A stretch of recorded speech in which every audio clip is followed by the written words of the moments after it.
Police report confirms an off-duty Kansas City police officer left the scene of a crash he was involved in. Jodianne Thompson spent the day digging into this story, and Jodianne, there is an internal investigation now.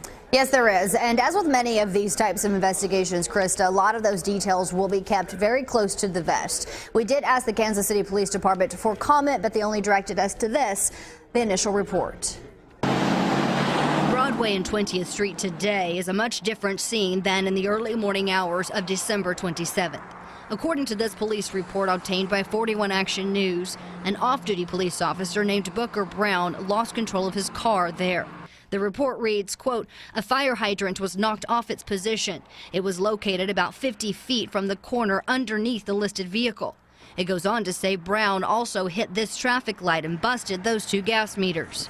He had, quote, blood coming from his nose or mouth, according to the report. That's not a normal procedure. We took it to former Casey officer and now attorney Chad Gardner. There's no way that if I'm bleeding from the face and I'm just a citizen, that a police officer isn't going to, first of all, call the paramedics. According to the records, another Casey police officer working off duty at the diner down the street, Town Topic, saw it. He told Brown, quote, he called in the accident so he, meaning Brown, could leave the scene. But the report says the accident happened at 1 a.m.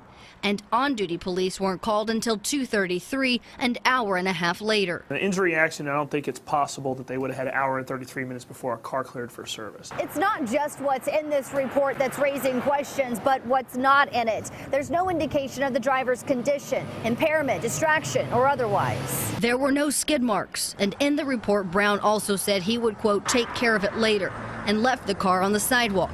It also says Brown had a ride pick him up without leaving any information, and when officers tried to find him a few hours later, they were, quote, met with negative results. That officer was cited for careless driving and has a court date set for that ticket. Now, we did try to reach him for contact, but we were not able to. And just to note, we did not mention the other off-duty officer in this story. We didn't say his name because he has not been cited for doing anything wrong. Back to you.